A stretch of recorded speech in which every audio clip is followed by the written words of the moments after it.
A paz do Senhor, que bom, nós estamos aqui já na 10ª aula e me sinto imensamente grata a Deus por esta rica oportunidade de estar aqui juntamente com os irmãos e com as irmãs para aprendermos mais uma porção da Palavra de Deus.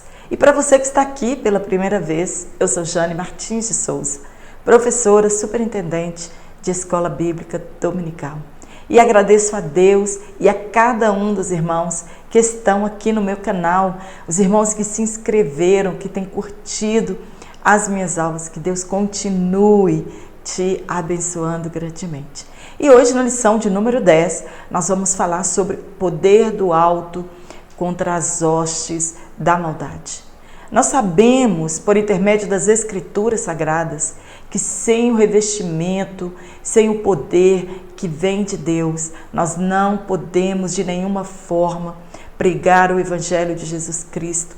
Nós não podemos de nenhuma forma vencer esta batalha espiritual e destruir as fortalezas do maligno. Nós vamos entender por intermédio da palavra de Deus que nós precisamos deste revestimento. Sem este revestimento, nós não conseguiremos lutar contra as hostes espirituais da maldade. Não tem como fazer a obra de Deus sem a capacitação que vem do alto.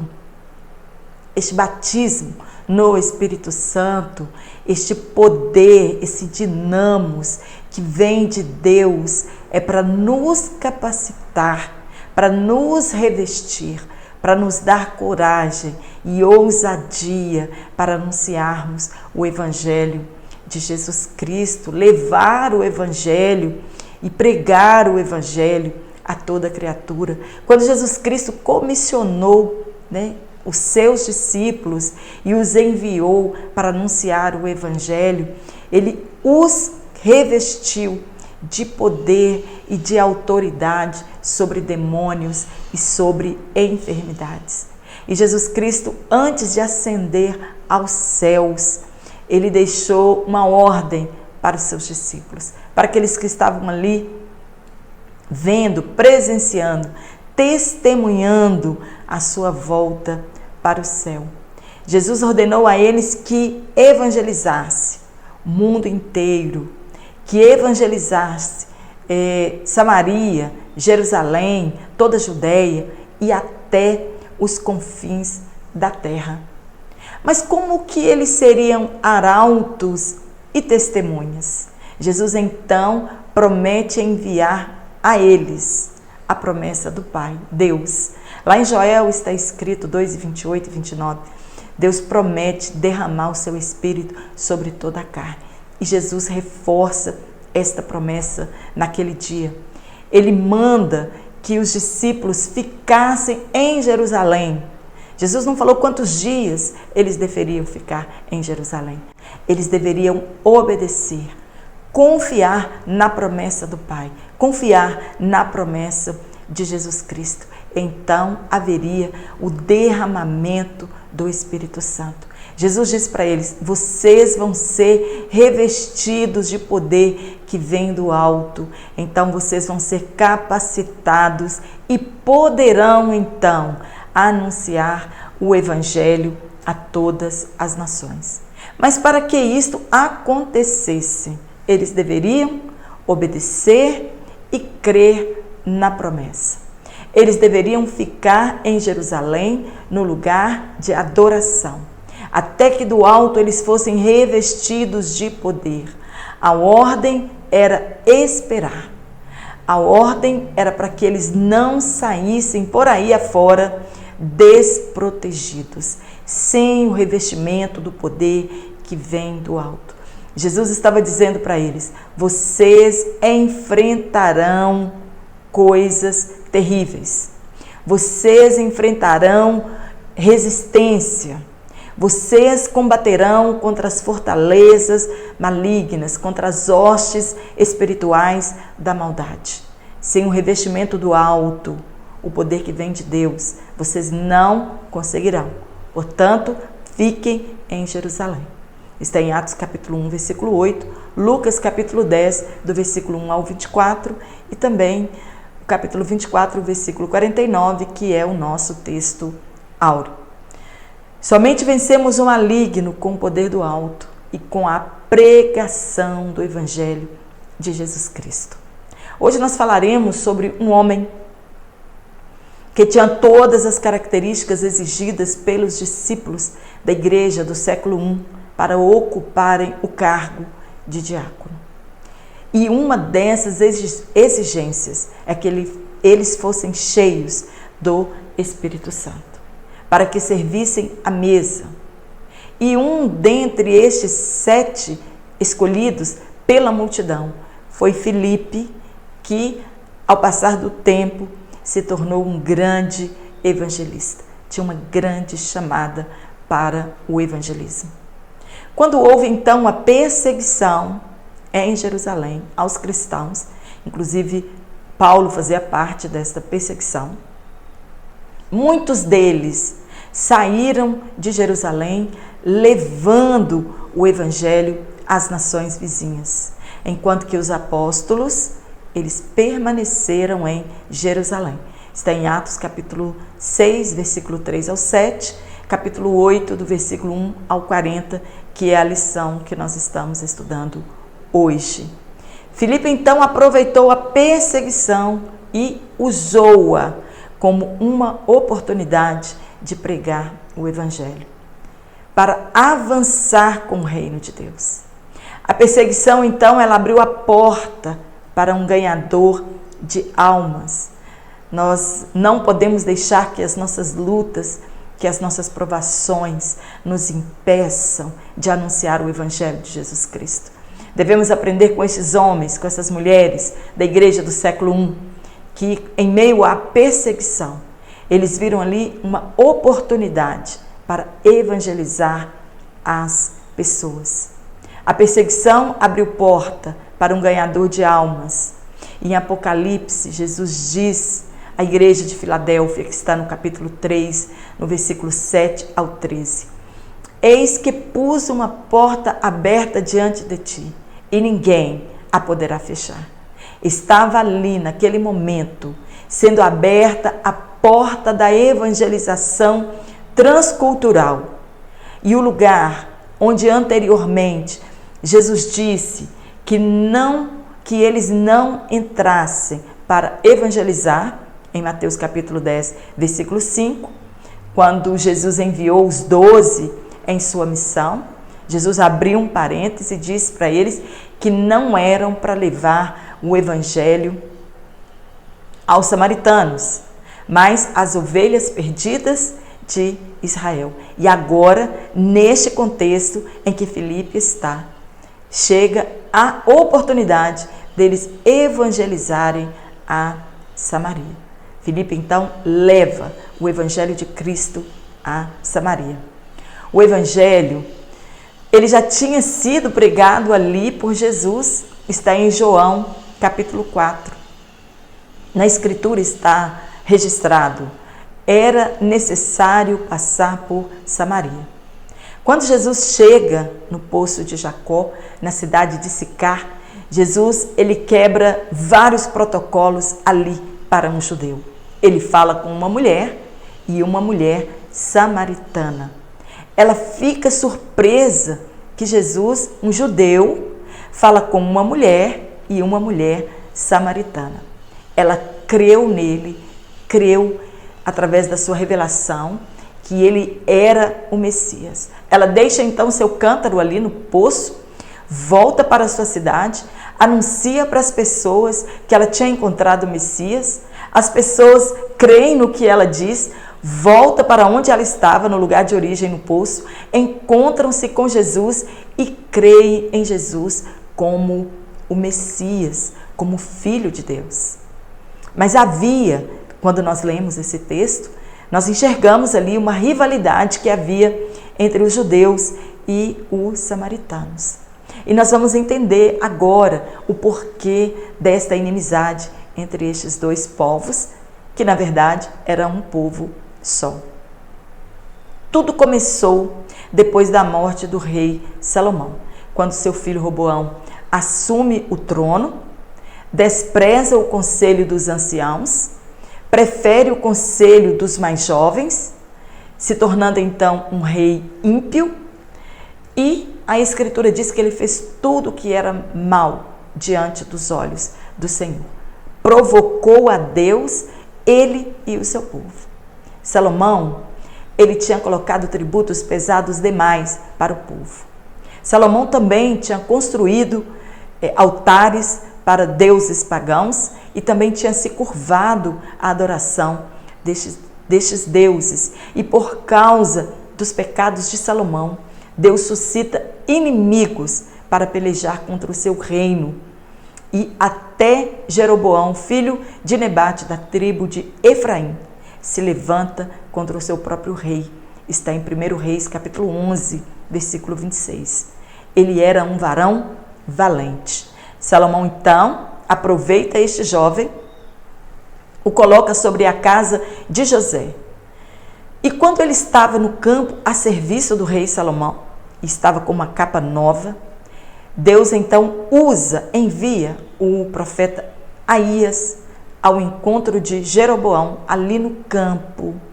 E então Aías toma aquela capa que estava sobre Jeroboão, rasga aquela capa, entrega 10 pedaços para Jeroboão.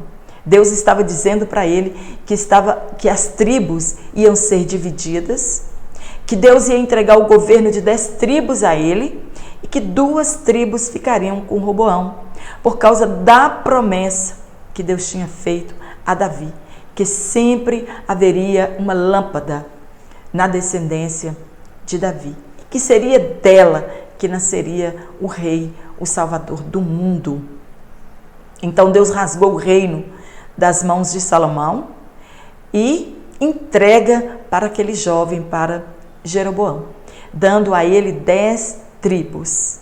Mas Deus faz uma advertência para Jeroboão, que o seu reinado, o seu nome, só seriam firmes, permanentes, se ele seguisse em obedecer a Deus, se ele andasse no mesmo caminho que Davi, seu pai, andou. Salomão então descobre a profecia, perseguiu aquele jovem valente e ele ficou exilado no Egito até que Salomão morresse. E quando isto aconteceu, ele foi avisado, voltou para Israel e eles esperavam que com um novo rei as coisas fossem mudar, mas isso não aconteceu. Roboão colocou um jugo muito mais pesado sobre o povo do que Salomão tinha colocado. Então o povo se rebelou contra Roboão. 10 tribos seguiram a Jeroboão, que é chamado Reino do Norte, Israel. 2 tribos permaneceram da maneira que Deus tinha falado com Roboão, que foi chamado Reino do Sul, chamado Judá. Essas 2 tribos ficaram sobre o reinado de Roboão. Ao invés de Jeroboão seguir os conselhos de Deus, por medo de perder o poder, de deixar de governar as 10 tribos, de perder o status que ele tinha conseguido de rei dado por Deus, para que o povo não fosse a Jerusalém adorar e o povo decidisse ficar por lá mesmo, ele então tem a péssima ideia de construir 2 bezerros de ouro. Coloca um em Betel e coloca outro em Dan. E a corrupção então foi generalizada com aquelas 10 tribos. Deus se irrita com os pecados de Jeroboão e prediz a destruição da sua descendência e do seu reinado. E os tempos foram passando então e o povo continuava no mesmo pecado. E então o reinado de Onri, também rei de Israel, ele compra um monte das mãos de Semer, que os gregos chamavam de Samaria, está registrado no livro aos Hebreus de Flávio Joséfo. também registrado em 1 Reis, capítulo 16, versículo 23 ao 41. Honre então colocou o nome daquele monte de Samaria em homenagem ao antigo dono Semer. Mas os pecados do povo continuaram, e Deus os avisando que os destruiriam se eles não deixassem os seus pecados. E exatamente depois de mais ou menos 250 anos que este povo se revoltou contra Roboão e tomaram partido de Jeroboão, eles foram castigados por terem desprezado a lei de Deus e os seus profetas. Então Deus levanta um inimigo contra eles, levanta o rei Salmaneser, rei da Assíria, que marchou contra Israel, fez um cerco a Samaria que durou 3 anos, apoderou-se daquela nação, destruindo-a totalmente. Levou a nobreza e muitos dos povos como escravos para a Média e a Pérsia. Só que isso não aconteceu em uma única vez. Foram 2 vezes que eles foram levados. Foi dividido em 2 levas, para o exílio da Pérsia. Mais ou menos, diz os historiadores, que 49.200 pessoas foram levadas, exiladas de Samaria para a Síria, mais ou menos no ano 722 a.C. E este rei da Síria deixou lá apenas os mais pobres. E foram trazidos outros povos, também escravos, para povoar aquele lugar.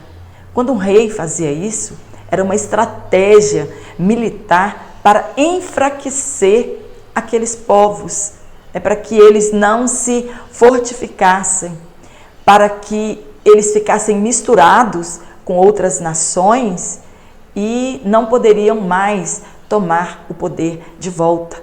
Haveria mistura de povos. Flávio Joséfo diz que foi uma colônia de chuteenses. E em 2 Reis, capítulo 17, versículo 24, diz que foram povos advindos de Babel, de Cuta, de Ava e de outros lugares. E aqueles povos tomaram Samaria em herança.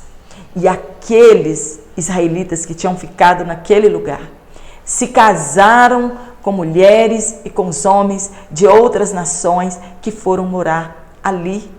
E por causa desta mistura, causou uma inimizade entre eles e os judeus, porque a palavra de Deus não tolerava mistura do povo de Israel com casamento com pessoas de outras nações. E eles casaram, tiveram filhos, e os seus descendentes foram chamados não mais de israelitas, mas de samaritanos, e não temeram ao Senhor. Depois de Deus mandar uma praga, que foram os leões, e mataram muitas pessoas naquela época, eles suplicaram ao rei Salmaneser que enviasse sacerdotes para que ensinasse o povo as leis de Deus, para que ensinasse o povo a verdadeira adoração. E assim foi feito. Mas eles continuaram servindo a seus deuses. Deus para eles era apenas mais um Deus, naquele panteão de deuses que eles tinham. Eles adotaram apenas o Pentateuco, isso já no Novo Testamento. Eles não aceitavam a Jerusalém como o único lugar de adoração. Construíram no Monte em Gerizim um templo de adoração a Deus. O resultado disso tudo foi uma mistura de tradições religiosas e cultural. E quando os judeus estavam em situação favorável, os samaritanos falavam que eles eram do seu povo, que eles eram irmãos. Mas quando os judeus estavam numa situação difícil, eles diziam desprezar o povo judeu. Eles eram inimigos dos judeus. E essas 10 tribos de Israel, que foram levadas ao cativeiro e não voltaram do seu exílio, elas são chamadas de as 10 tribos perdidas, porque elas não regressaram do exílio que elas tiveram. Diferente dos judeus, que quando foram levados cativos para a Babilônia, o exílio deles durou 70 anos, Deus permitiu que eles retornassem e reconstruíssem os muros e o templo de Jerusalém.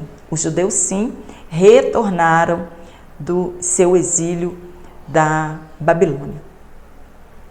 E em Esdras nós lemos a respeito da reconstrução dos muros e do templo de Jerusalém e encontramos também que os samaritanos, eles queriam ajudar na reconstrução do templo de Jerusalém, mas os judeus, eles não permitiram. Eles se consideravam inimigos desde então. Está em Esdras, no capítulo 4, do versículo 1 a 4. No segundo tópico, nós vamos falar sobre o evangelho entre os samaritanos. O relacionamento cristão entre samaritanos e judeus começou de forma salutar com Jesus e com Filipe, que nós estamos estudando agora.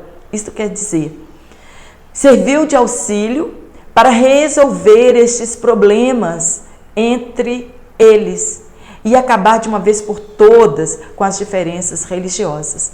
Eles eram vizinhos. Para ir para Jerusalém para adorar, passando por Samaria, era muito mais perto.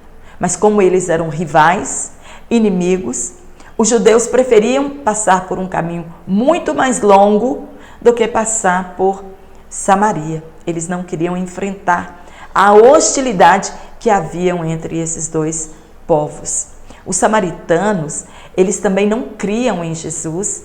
Em Lucas, no capítulo 9, versículos 51 e 52, nós encontramos lá que eles não quiseram receber Jesus em suas aldeias. E os discípulos queriam enviar fogo do céu para matar aqueles samaritanos naquela aldeia. Mas Jesus, ele disse, olha, eu não vim para destruir a alma das pessoas, mas eu vim para salvar estas pessoas, para dar vida para estas pessoas. Mas na aldeia de Sicar, onde Jesus encontrou a mulher samaritana, foi diferente. As pessoas creram e ali foi plantada a semente do Evangelho. Várias pessoas ali aceitaram a Jesus Cristo como Senhor e Salvador da sua alma e ganharam outras pessoas também para o reino dos céus. Jesus contou a parábola do bom samaritano para os religiosos, para os escribas, para os saduceus daquela época. E aquele povo ficou furioso com aquela parábola que Jesus tinha contado. E Jesus, ele vai dizer que as atitudes que todos nós deveríamos seguir eram atitudes do bom samaritano, que teve misericórdia daquele homem que estava caído no chão. E que nós não seguíssemos as atitudes dos sacerdotes e dos levitas, atitudes mesquinhas. Está em Lucas, capítulo 10, versículo 25 ao 28. No segundo ponto, o poder de Deus entre os samaritanos. Aqui com esta passagem, Deus prova o seu amor para com todos. Filipe foi impulsionado, ele foi levado pelo Espírito Santo. Depois do revestimento de poder, ele pôde então, com coragem e ousadia, sair pelas nações, levando o Evangelho de Jesus Cristo. Se fosse de uma outra forma, Filipe não teria essa mesma ousadia. Se não fosse por intermédio do revestimento, do poder que vem do alto, Filipe não teria essa ousadia de entrar em um lugar onde ele ia sofrer hostilidade. Somente o poder de Deus pode nos dar ousadia e coragem para anunciar o Evangelho. E Filipe chegou ali pregando o Evangelho de Cristo. Ele chegou ali pregando a Cristo e não uma mensagem de autoajuda, não mensagens da teologia da prosperidade. O foco dele era Cristo, era o seu Evangelho, era a palavra de Deus, e sinais e maravilhas aconteceu naquele lugar. demônios saíram em retiradas, curas, coxos e paralíticos andavam. A pregação do Evangelho foi a arma que Filipe usou contra as hostes do mal. Filipe, ele revolucionou aquele lugar, mas a glória era de Deus. Filipe não se preocupou com fama, mas com a salvação e libertação das almas. Filipe não se preocupou com a diferença que havia entre aqueles povos, entre judeus e samaritanos. Ele obedeceu à ordem e anunciou o Evangelho de Jesus naquele lugar. No terceiro ponto, o batismo no Espírito Santo. Havia alegria na cidade com a chegada de Filipe. Olha que maravilhoso. Alegria quando o cristão chega em um lugar e os sinais seguem aquela pessoa e os milagres acontecem naquele lugar. Filipe, ele batizava homens e mulheres. E a notícia percorreu muitos lugares e chegou até Jerusalém. E a igreja que estava em Jerusalém enviou Pedro e João e eles trouxeram o que faltavam para aquele povo convertido, o batismo com o Espírito Santo. Infelizmente, hoje muitos não estão preocupados em se converter, não estão preocupados em receber o batismo no Espírito Santo, o revestimento que vem do alto para nossas vidas. Nós vivemos uma geração que diz servir a Deus, mas que também serve ao mundo. Na busca dos prazeres materiais é o que mais interessa. E mesmo assim, queremos sinais, maravilhas, milagres. Mas não queremos ser influenciadores do Evangelho. Transformar a nossa geração com o nosso testemunho e com o poder que vem de Deus. Mas muitos querem ser estrelas neste reino e lutar com seu próprio poder, com as suas próprias armas, com a sua própria sabedoria, com seu próprio conhecimento. Então Pedro e João impuseram as mãos sobre eles e foram batizados com o Espírito Santo. Simples assim, impuseram as mãos. Não houve necessidade, não tem fórmula secreta, vem aqui para frente, continua dando glória a Deus que você vai receber o batismo no Espírito Santo. Somente com o poder do alto, pois a promessa é do Pai. O batizador é Jesus Cristo. Nós somos apenas as ferramentas que Deus quer usar neste século. No terceiro e último tópico, nós vamos falar sobre Filipe em Samaria e Simão, o mágico. Quando nós lemos aqui o texto, nós entendemos que Simão, o mágico, ele não recebeu o batismo no Espírito Santo. Ao contrário, ele ficou desejoso de receber aquele poder e que por intermédio da vida dele, ele também impusesse as mãos e as pessoas recebessem aquele poder. Sempre, em todas as eras, haverão pessoas que não entenderão o propósito do poder de Deus derramado na vida das pessoas. O crescimento do reino, elas não irão entender. A salvação de almas, a libertação dos cativos, todas estas coisas é para o crescimento do reino de Deus e não para o enriquecimento próprio, para nós sermos estrelas deste reino. E ali em Samaria também não foi diferente. Centenas de pessoas se converteram de coração, mas teve um que não. Simão Mágico, ele também se converteu, ele também batizou nas águas, mas não era de coração. A sua conversão, ela era apenas aparente. Simão, o mágico, ali era um povo misturado, voltado para as artes mágicas, voltados para as adivinhações e afastados de Deus. Nós falamos sobre a história dos samaritanos. Eles serviam a Deus, mas também criam nas coisas dos pagãos. O povo cria em Simão. Simão era conhecido por ser uma grande virtude de Deus. O povo acreditava que tudo que tinha nele vinha de Deus. O povo acreditava que os milagres que Simão praticava eram oriundos de Deus. E até mesmo Simão ficou encantado com os sinais praticados por Filipe e creu em Jesus. Foi batizado, mas não houve nele o novo nascimento. Não houve nele arrependimento dos seus pecados. Ele ainda estava em fel de amargura e em laço de iniquidade, diz o apóstolo Pedro. Simão queria algo mais, junto ao que ele já possuía.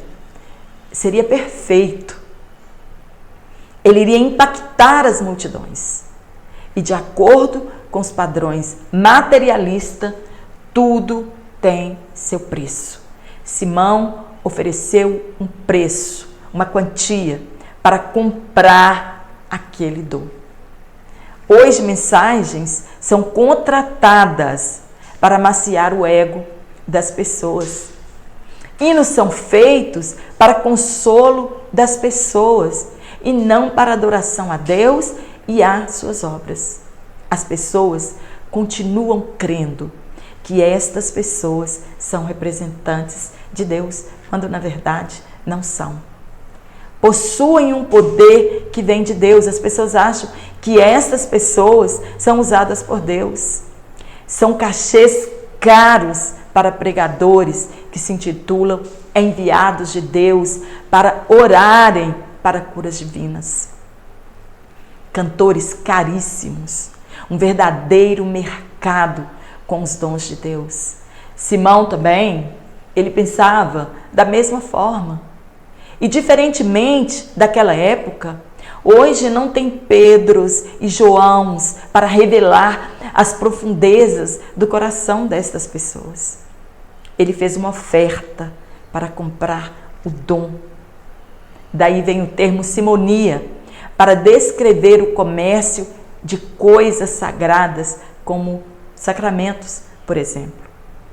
Simão não tinha desejo nenhum de se aproximar de Deus como um pecador arrependido, mas com o intuito de tirar proveito dos dons espirituais e do poder espiritual.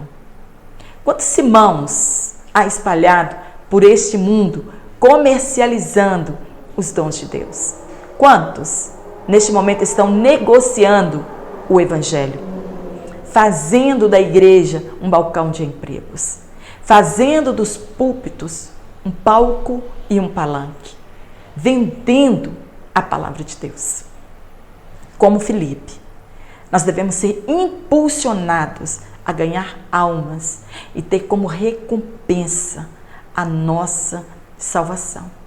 Filipe, quando os apóstolos chegaram lá em Samaria e assumiram aquela obra, ele não ficou triste, murmurando, achando que aquelas pessoas que ele tinha ganhado para Jesus pertencia a ele. Não está escrito que Filipe quis abrir uma igreja, porque agora chegaram os apóstolos Pedro e João, impuseram as mãos, as pessoas receberam o batismo com o Espírito Santo e ele ficou de beicinho para os apóstolos. Não. Ele sabia que o que Deus requeria dele, ele já havia alcançado. Que com o poder que vem do alto, ele já tinha derrubado o muro que separava judeus e samaritanos. Já tinha derrubado fortalezas malignas. Elas haviam sido quebradas com a pregação do Evangelho. Foi a arma que ele usou. E agora era preciso seguir em frente, pregando o Evangelho do Reino. Não foi fácil para um samaritano aceitar os judeus e vice-versa. O importante é que eles entenderam que Jesus Cristo veio para fazer de dois povos apenas um, a Igreja de Cristo, a noiva do Cordeiro. Está registrada em Efésios, capítulo 2, versículo 14 ao 17. Amém? Espero ter te ajudado com este comentário. Se você gostou da minha aula, curta minha aula, se inscreva no meu canal, compartilhe em suas redes sociais para que o meu canal ele possa crescer e chegue ao conhecimento de outras pessoas. Se as minhas aulas têm sido uma bênção para a sua vida, que eu espero que seja, que você compartilhe, né? com outras pessoas para que elas também sejam abençoadas com a palavra de Deus.